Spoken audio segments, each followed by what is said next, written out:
My name is Jerry Gill. Today is October 17th, 2008. I'm visiting with Dr. Clark, Dr. C.J. Clark, in the ConocoPhillips OSU Alumni Center on the OSU campus.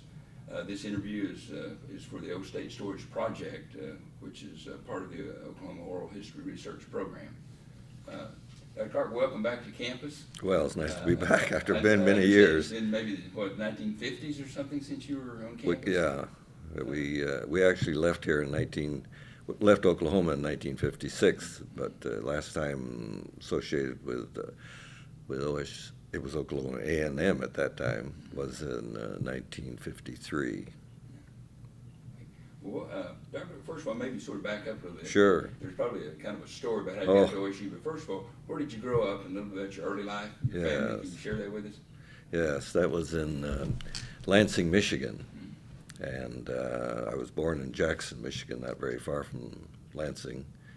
And we spent our whole youth in that area and graduated from high school at Lansing Eastern. And what year was that? My goodness. Must have been 43 maybe, something like that. Well, there's got to be a story. I mean, did you come directly out of high school to OSU, or did oh, you no. military service? Oh, how I got to OSU is an interesting story, because after I graduated from high school, World War II was in progress, and I started my college career at Michigan State, and that was in East Lansing. That's very close to Lansing. It's you know, when I grew up, everything was associated with Michigan State, and but as a result of the war going on, I was in the ROTC program there. But I decided, well, maybe I would prefer to be in the Navy program, so I joined the Navy. It was called a V-12 program. What it was is you continued on in college, essentially, but you were in the Navy, and it was all Navy run. And that college was Western Michigan, at Kalamazoo, Michigan. So, and as I say, that was in the V-12 program. So I went there a year and a half or 2 years, something like that. And when you graduated from there, then you went into pre-midshipman program, and then midshipman's program at Northwestern University. As a result of that, I got my commission, and then there wasn't much alternative except to be sent to the islands trying to retake Japan. But they had a language program, the Navy did, and if you qualified for that, then you could study Japanese language. Well, it turns out that I did qualify for that. So the alternative, being given some kind of a landing craft and going across the Pacific looking for an island or something, was not something that I anticipated, although a number of my colleagues did. And I heard stories that some of them even got lost. I mean, you know, this whole officers candidate program was shortened, so I'm not quite sure how really good sailors that we were. At least I wasn't too good. Anyway, as a result of that, the language program was in Colorado, University of Colorado at Boulder. However, that was full. I mean, this was when we anticipated a long time to get into Japan. And so they expanded that program and opened an Oriental language program here at Oklahoma A&M at that time. And I was sent here. And now you couldn't get married until you got your commission. So as soon as I got our commission in '45, and then we got married, and my orders were to come to Oklahoma. We got on a train, which let us off in Ponca City. Ponca City was an interesting name, but then we still had to get to Stillwater. We didn't know where that was. We got on a bus. We were the only non-native. By that I mean the bus was filled with Indians. This was our introduction. So we thought, I can't believe this. I don't know, it must have been 10 or 15 minutes. The bus stopped. They all got off. We learned later that's the Ponca Reservation. We didn't know that at the time, of course. And in that 4-lane road now going up there, I can't believe it was a 2-lane. A lot of it was gravel. So we came into Stillwater, and that's how we lived at 203 North Duck, a little garage apartment. It was above the garage. We were just there recently, and that's been bulldozed away. As now OSU really expands unbelievably from when we were here. So anyway, that's how we got here, and so I did that program, and then the war ended. The program was an 18-month program, and it wasn't finished. And they said, well, are there a number of you that want to stay on? This was taught by Nisei, that is Japanese Americans. And, of course, these are ones that were not in the camp those days. So I said, yeah, why not? So I finished that program. I don't know, there must have been, 20, 30 of us that finished that program. And then the result of that, now the war's over. I got discharged in Memphis, came back here, and my original interest was mathematics, and then as a result of that, I got to know Dr. Diamond. Ainsley Diamond at that time was head of the math department, and he's essentially before that, I contacted the officials administration here and wondered what it would take to get a degree, a bachelor's degree. And they said, well, let's see. So they got my credits from Michigan State and Northwestern and Western Michigan and put them all together. And they said, well, also we can use what you did here, because it was equivalent to a master's in Japanese, as a major.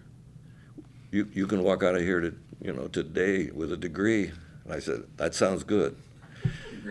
So as a result of being in the Navy and spending it in Oklahoma, which is weird, and the war's over, I have a degree.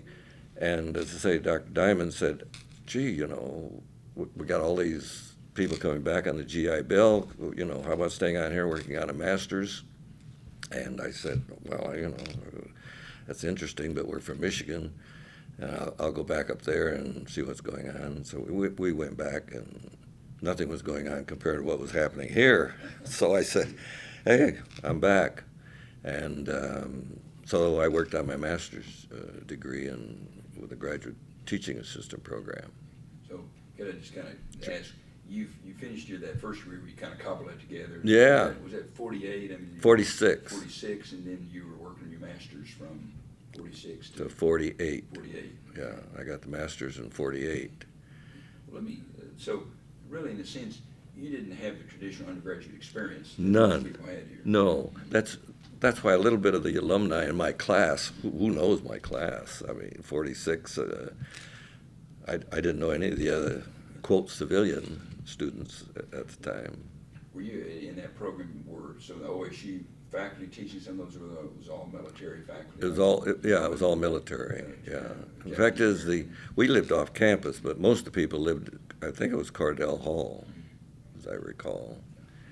And, those were all,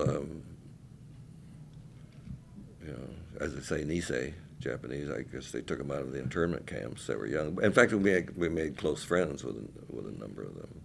So in your master's program then, kind of maybe talk about it, then we're talking a bit about the doctoral program and the master's program. You had more of a student experience, although a graduate that was a student experience. We're all, okay. although they were all back from the war usually, and so even that was not the heavy OSU experience that happens these days, I'm sure. What some of the, some of your experiences as you living here, maybe you can talk, you said you lived off campus, and when you come back also, where did you live? As I say, we lived at 203 North Duck. Duck, so your master's program, that's where you Yeah, lived. yeah. Even though, I was in the Navy, the Oriental language program was 24/7, as they say today. But then the war was that way too. So it was very, very heavy, and we had a 2-hour written exam once a week and an hour oral exam every Saturday. And I used to go, after I'd get out of that for relaxation, there was a record store right next to, we're very close to Campus Theater, which was on the corner over here, gone now. And, that's the kind of thing that took place there. Picking up, what did you married at the time, living off campus in your master's program? What did you do for entertainment? Did you have friends? Well, we had friends that were in the program, so we would have social get-togethers with them.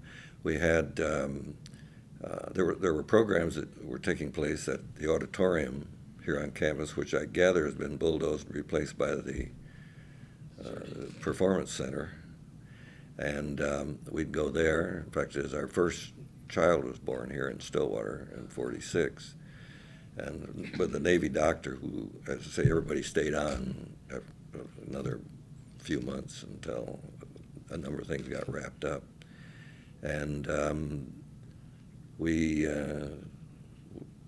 would go. There were a number of programs at the auditorium, and we'd go there, and we dance. We still dance. Ballroom dance, and so we would dance backstage when there would be these bands playing. Well, and I guess swims was right up the street, and they were making the swims and did some activities there. Yeah, well, the other thing, we went swimming often, particularly when it was hot, at the municipal pool down south town, seems like. What, so kind of come back, you talking about Dr. Diamond. Yeah. Tell me, how did, a little bit, might talk about some of the professors that you knew at the time and how you, Dr. Diamond got you engaged. You headed the department at the time. Right. And was there professors you particularly remember?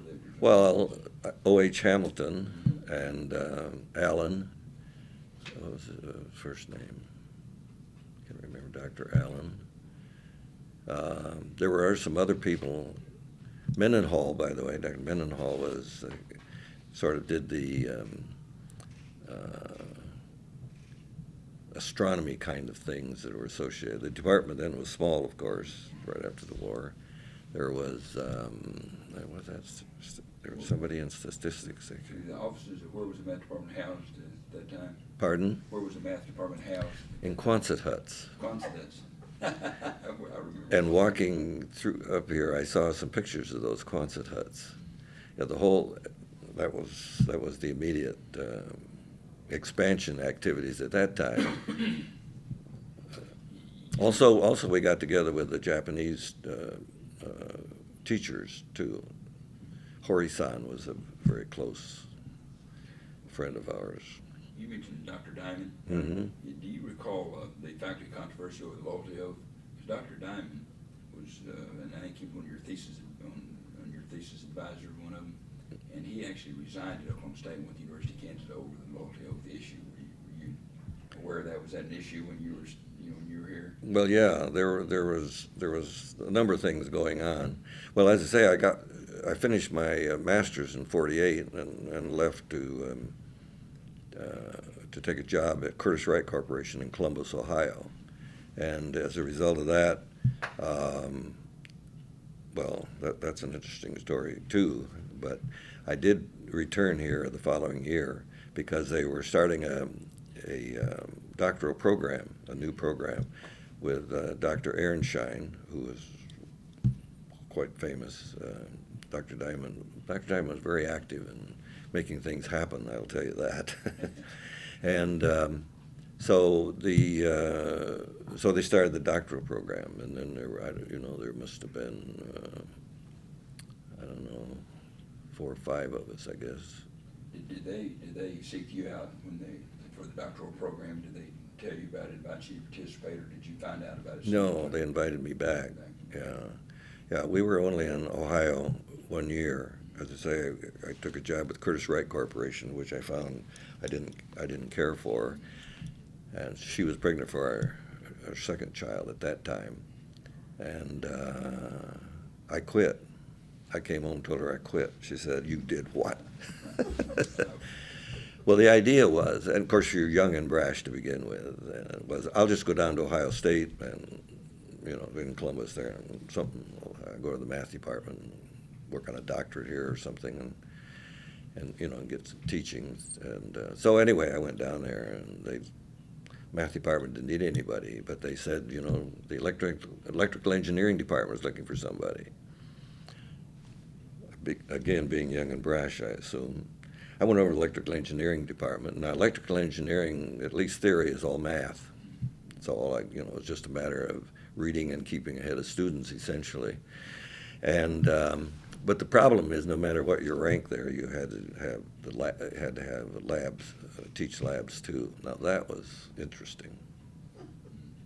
But anyway, that's what happened there. So I taught electrical engineering for a year there, and they wanted to keep me on. But as they say, Diamond and Dr. Diamond and Dr. Ehrenstein had this new program that was starting up, and said, come back here. And very attractive to you. Yeah. So he came back. Did you teach? Were you a teaching assistant or a Yeah, research assistant at the right. time also? Oh yeah, research assistant. It was they had an Office of Naval Research program. And that provided quite a bit of money, as a matter of fact. And then I taught also. I'm trying to recall, did Dean Scheller Scroggs, he was Dean of College of Arts and Sciences, was his son, did you have classes with him about that time? I know the name, but I can't remember that I did. Meet Dean Scroggs? Well, yes, yeah. Well, what do you recall about him? What do you remember? Because he was a long time, fairly a long time influential person on our campus for many, many years. Oh yes, yeah. What was your recollection? Well, I really can't remember. I can hardly remember Dr. Diamond or Dr. Ehrenstein these days. Maybe one other question, connectional kind of question. Dr. Leroy Folks, who for many years was head of the math department here, he was a student here. I think undergraduate student in the 50s. Did you ever have any activity with him, any connection? Classes? I'm trying to think of who replaced Dr. Diamond. It wasn't that name. There was another name, and he was here for a while. One named Jean Agnew, Dr. Jean Agnew. Jean Agnew, knew her well. Okay. Well, she and Ted Agnew, her husband, was taught in the history faculty. Right. But Jean had that policy in those days where both husband and wife, if the husband was employed, the wife couldn't, work, and they finally changed that a little bit later. But oh, is that right? Yeah, she was one of the best math instructors we had. Oh, yes, very good. What do you remember about Jean? Did you have Well, with her? just she was a fellow, a faculty member at that time, and we did a lot of activities together, the whole department. And I remember as graduate students seemed like it was Friday afternoon, a number of us gathered at a small, I would call it a beer joint these days. And hang out, that's right. And as I recall, it was 3.2 beer, because this was dry. That is ostensibly dry. And so a number of us would gather there and get together. Of course, I remember her later because she often was, she went to all of the American Mathematical Society conferences and was responsible for, gathering all the OSU graduates together and having, I think we had a breakfast every time. I haven't gone to those in many years now. You mentioned Dr. Hamilton. Yes. O.H. Hamilton. I've heard that Professor Hamilton he used the Moore method. Yes, out of Texas. Out of Texas. What do you remember about the Moore method? Well, I'll tell you what I remember about the Moore method. Dr. Allen, what was the other? I can't remember his first name now.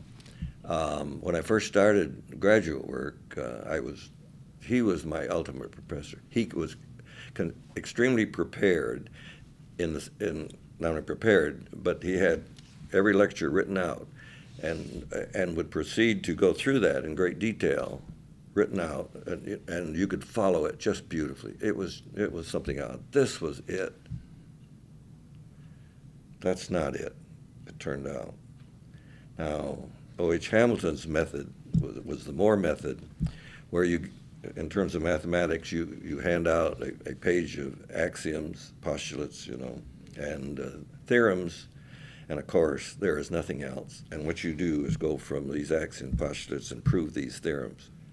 Nothing else. I thought I'd hit a different field of study even.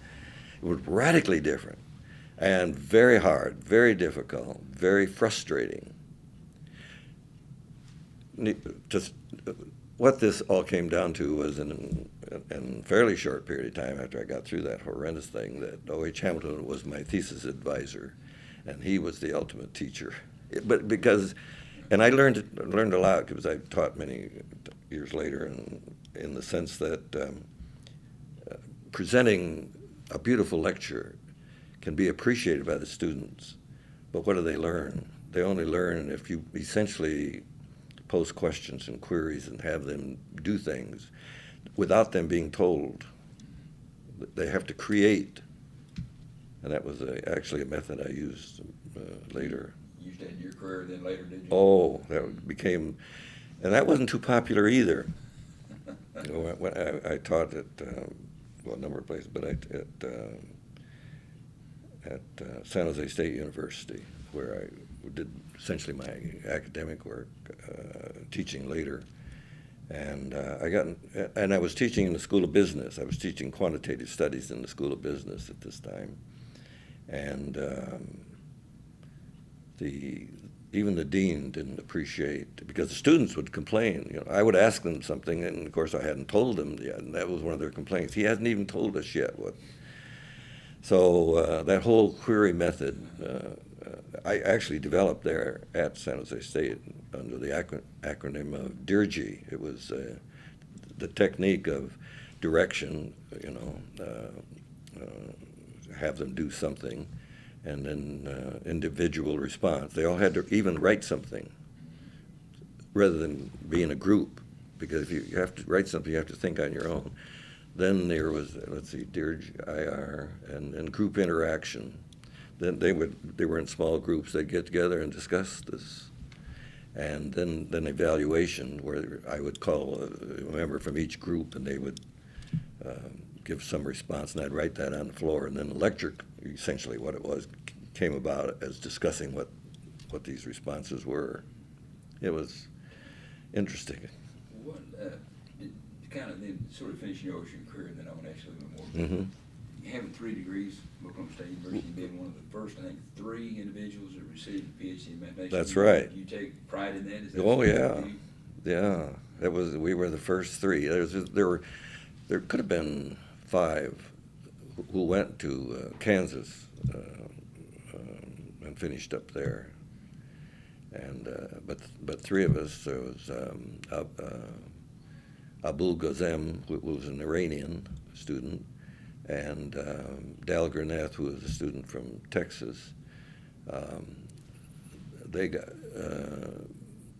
They were here even in the master's program too, but I know they were in the doctorate program. Did you keep up with him over the years? Yes, as we have contact.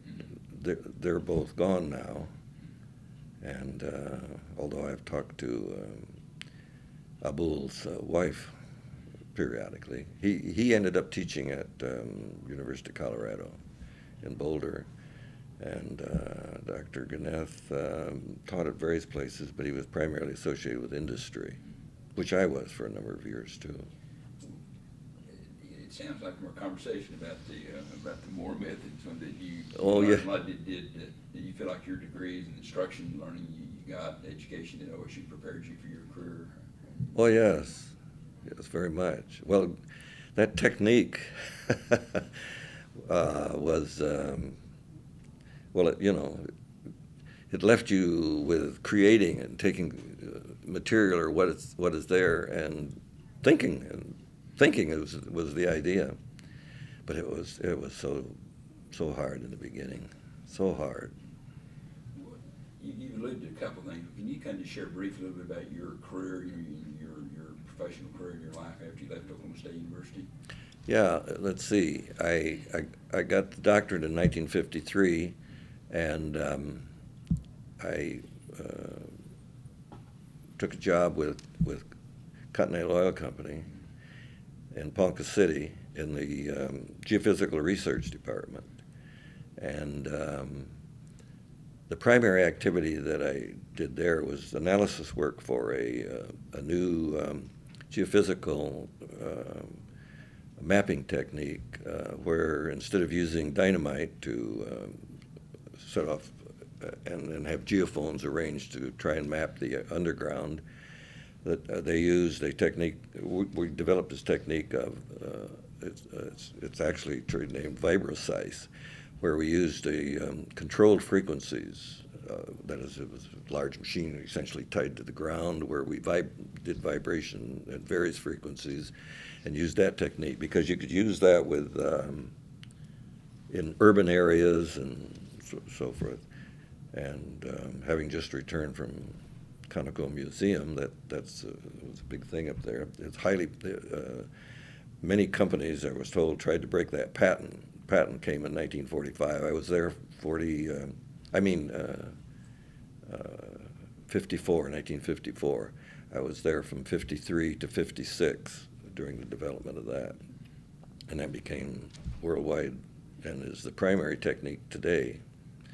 So I left there right at the peak of that activity, but a couple of things I wanted to study with Dr. Tarski at the University of California in Berkeley, and I had received an appointment at the Naval Postgraduate School in Monterey, California, to teach, and so it seemed like we should go. We were heading to California, and in California, Sputnik. Well, what happened is I ran into a bunch of colleagues from various universities there, and they said, "Why don't you talk to Lockheed? They're going to open up a research facility in Palo Alto, and and they're looking for people." Well, I talked to them. They said, "What are you making at the postgraduate school?" They doubled that. So Berkeley didn't look near as attractive. Well, and they said, you won't have any activities for the first year. You can do postdoctoral work at Stanford and various other things. Yeah. So I never made it to postgraduate school. And so I was with Lockheed.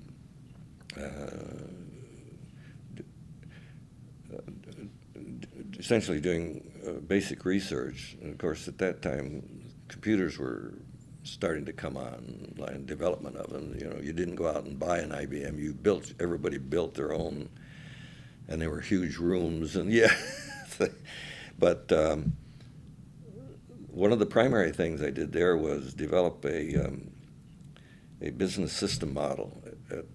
That was new. Nobody had done that. But a corporate Lockheed, which was in Burbank, they said, would you be interested in doing that?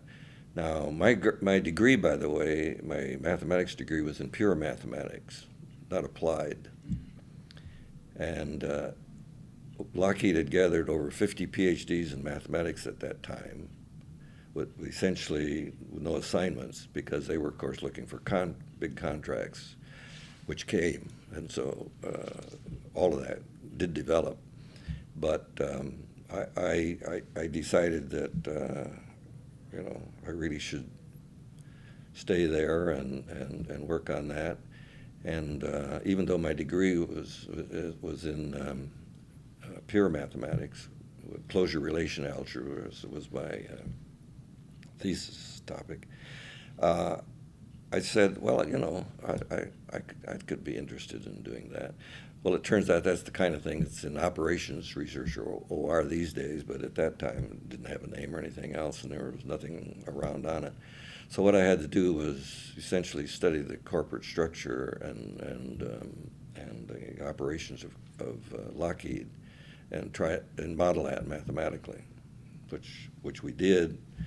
But these days, with the computer capabilities, makes it look thin now.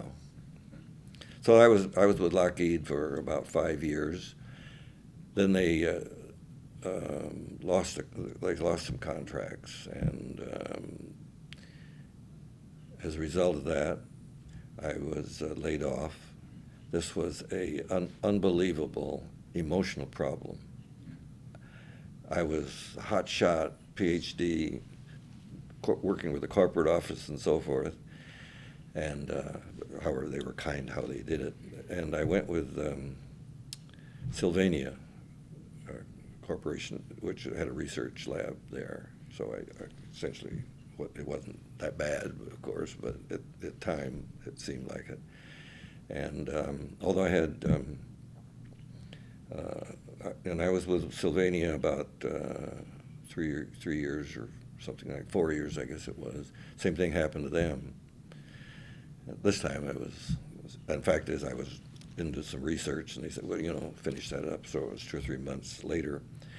And I interviewed for a job at Matson Lines, which was doing OR work and developing, at that time, brand new concept, containerization. Would I be interested in that? Well, it sounded interesting, and that was in San Francisco. But at the same time, I interviewed with Texas Instruments in Dallas, or Richardson, north of Dallas. And they wined and dined us unbelievably, kept flying us back there. And now I know what it means to be seduced. Because they made, you talk about, so, hey, we'll do it. So we went to Texas, so we moved there. And we sold everything in California because I knew that'd be a problem about thinking back. And also the idea was, we'll go back to the Southwest. Well, Texas is not Oklahoma. It's some other foreign country. Everybody was very nice, and we never lived so well. A beautiful home and unbelievable lifestyle. But I don't know. It wasn't Oklahoma to begin with, and so as a result, we were only down there 2 or 3 years, I think, or something. So then I came back to California. Northrop Corporation had a research lab in the Bay Area, and had me come back to that, and I headed up a department there, and that went for I don't know, another 2 or 3 or 4 years, and it folded. And now Northrop wanted me to come to the headquarters in Southern California, and we didn't want to go to Southern California. California consists of 2 states, Northern California and Southern California. They're radically different, really. And but as a result of that, there was a new organization called Underwater Sciences that was doing research work in all kinds of underwater activity, and wanted me to come there and head up the research department. So I did that.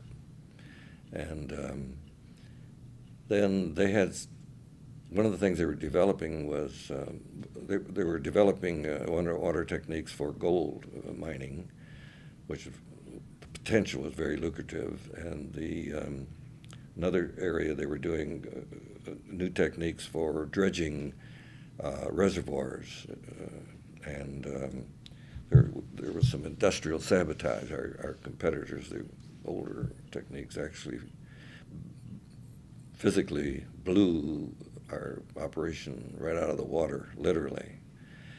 And the company never recovered from that. Now, in the meantime, I had contracts with the Office of Naval, with the China Lake Navy, developing mathematical models for weapons in order to. We were in Vietnam so we could essentially study the effects of blowing up power plants and so forth without blowing them up, of course. And so I novated those contracts and opened my own company, InterScience Systems Incorporated, and took those contracts that were still there from Underwater Sciences and ran those for, I don't know, it's another 3 or 4 or 5 years. Always, by the way, teaching on the side. I always taught evening programs and so forth. Was this your own business you're talking about, or Right. It was your own Yeah, business? InterScience Systems, yeah. And I was very active and for a while. Then, as I say, I was always teaching on the side and so forth. And it seemed like, the other thing I would do in terms of academics is every spring, I think I'm going to go teaching full time someplace. All right. So now that was in March when you interview. So I'd fly around the country, various places, Utah, back Virginia, West Virginia area, a number of places, and you'd get there, and of course it was very bleak looking. Trees were still sticks, and in there, March, in Northern California, that's when spring started. Everything is blossoming and it's green. I don't know. I don't think I can leave this area. Get back into Never. Well, I did. I finally teaching did. the side of it? Yeah, a number. Then, at some point, essentially, due to this variety, it was 5 years here, 5 years there, and at that time, there was not a retirement benefit that you could carry from. They were always cashed out and so forth, and it seemed like I better get someplace, and now it seemed appropriate that the academic world might do it. So I made contact at San Jose State University, and then I taught in the engineering program there. I taught did not teach in the mathematics department. I taught in 3 different schools. Social sciences, I was in one of those areas. All of these areas, by the way, had, and that's true of almost every discipline, started to move into the quantitative side of things, building models and so forth. So with my real general background, then I was able to, the discipline wasn't that important. And in fact they were starting the dean of the engineering said, everything is too narrow. We need to develop a systems program in general systems theory. And so I helped develop the graduate program there called Cybernetic Systems. And that was a program that was involved with general systems. And of course, one of the systems I had studied and detailed was a business system. So as a result of that, the business school got a hold of me and said, "What about teaching in our quantitative area here?" And so that was very interesting. And I eventually went with the School of Business. And, my professorship was at School of Business Quantitative Studies, and one of the big areas that came out of that was information systems or management information systems. So that's essentially where I ended up the last 8-9 years in the academic, and then I retired from there in 1989 at the peak of everything. The information systems I didn't feel that it was time for me to retire exactly, although in terms of credits at the university and a number of other things, it seemed appropriate to do that. And you live in Washington, the state of Washington, Yeah. is that correct? Yeah, right now, well, yeah, we still live in California in Santa Cruz Mountains. We spend about 2 months or so in Washington, and then we come down to California for about a month or so. You gotta go back to California because you have grandkids, kids. Yeah, in we have California, grandchildren. right? All our children live in the Bay Area. Essentially, well, one of them is a county planner in San Luis Obispo. 3 daughters. We had 3 daughters, and so now we have 3 great grandchildren. They're all there. So there's always something taking place. Birthdays, weddings, something. And so it seemed that so that's why we kept the house there. Actually, we can go back there and. Well, a couple more questions. What first time back in many years. What do you think of your alma mater now? Oh my God! Have you been around campus? Were you able to find some of the Well, buildings? luckily, you sent me a map, and it took me a while to find what I call the original campus, and I did that by saying, here's the fire station. That's still there. Old Central. Old Central, yeah. And then I started to that part of the campus. I could identify with essentially. You remember the student union? It was here a couple years before you left, right? Yeah. The student union, but I think it's expanded maybe. It is. It must be because I'm looking at the map. This wasn't the size it was before, but it was essentially new, more or less. Student union was such a nice place. Are you proud of the growth of your alma mater? Oh yeah. Well, yeah. That was the other thing. And mathematically, it's grown very great. How do you feel about your math department? You got a chance, or you're going to go over business? I am going this afternoon. I'm sure you're talking about your meetings with Gene Agnew, your national meetings. Yeah. Followed OSU, have you through the Yeah. Oh yeah. Safe Connection? And I can't think of the name right now, but the fellow there's what is it called? Mathematical. I can't think of the name of it right now. Maybe it's Mathematical Research Institute or something like that, is in the Palo Alto area, and that's headed up by a professor here, was a professor here at OSU. Great. Yeah, so the name is Out there. Yeah. That's great. Well, and have you through some of your correspondence, through some of your meetings, have you stayed connected to OSU? I haven't stayed. In your department especially? Yeah, I haven't stayed that connected at all, but I am connected again. Yeah, I'm back here. Great to have you back. Well, let me just kind of follow this a little bit. Is there, you're looking back, are there some special memories, favorite times you had at OSU in your experience here? Well, the doctoral program is very, very intense, so there wasn't a lot of activity other than I mentioned it seemed like once a week on Friday afternoon a lot of us would gather up there at this I'd call it a beer joint. I don't know. It was a brand new one. It's not even there now, I guess. I couldn't find it. And it sounded like Dr.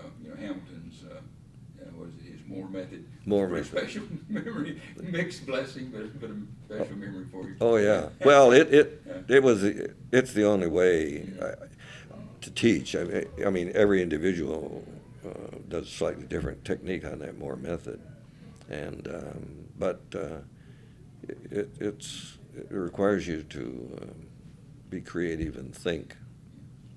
Well, did just kind of finally did your OSU background experience did it serve you well in your career experience? Did what background? Training in mathematics here at OSU, and your OSU experience did Well, it that serve you well? Oh, served me extremely well, and it was it was in pure mathematics. But as a result of it, it's sort of like the classical pianist. Once you know a lot about the basics of it all, then you're able to really do anything from that. And that's why I went from pure mathematics into essentially applied math. By the way, pure mathematics is a lonely business. There are 5 people in the country that know what you're talking about. One of them was Dr. Tarski, and but but it's socially, it's not that great, I think. So I went into applied mathematics, and then the engineering aspects of things, and then into the various industries that were involved, and then into the quantitative area in business. So, as a result of the training here and the basic and the breadth of that, I was able to feel comfortable and do anything really. I don't know how much quantitative activity is involved in history these days. Not that much. It's a great testimony in your background here. Yeah. And I just kind of, gosh, Dr. Clark, closing. Anything else you'd like to bring up or mention that we haven't talked about in closing here? After you retire. Pardon? After you retire, you taught in a private school. Private what? A private school. You know, with College in Notre Dame. Oh, that's true. Okay. Yeah, after I retired from San Jose State, as I say, I felt at the peak, really, in terms of the intellectual activity. I took a position at College in Notre Dame in Belmont, California, which is a private school, and in their graduate program. And all during this time, I had developed. I didn't use standard textbooks. I had developed my own manuscripts and for all of these courses, actually. And also, information systems was another area that I had gone into at big time. And the College of Notre Dame wanted somebody to take their graduate program in the quantitative studies area and information systems. So I went with them. And that was the best teaching in the sense it was all graduate students. The maximum was 10 in a class, and I rotated through these 4 syllabus manuscripts that I had written, and I did that for another, I guess it was 8 years or something like that. So yeah, that was something I'd forgotten about. Dr. Clark, thank you very much for taking time to meet with us today, and welcome back to OSU and homecoming. Do you remember homecoming? Oh, I remember it. Great. I remember the parades. So let us maybe close with that. Yeah. Now that you're going to see the parade tomorrow, you're going to see some of the house decorations. What do you remember from homecoming back when Well, you were here? the thing I remember, actually, the house decorations were at that time was something, but that wasn't the big thing. And as I understand now, that's really big. The walk around, as I found out, and but I remember the parades, and I was. Floats. Yeah, and Kids loved it. yeah. Of course, the other thing I remember about in terms of the athletic situation, that's when Hank Iba was here, and basketball and wrestling was big too, but basketball was one of the top in the country. Yeah, so we're and of course the football stadium. Something changed over there. and Gal Drive Arena. Yeah, unbelievable. So yeah, we're looking forward to that. Super. All right. Well, thank you very much. Appreciate it. You're welcome.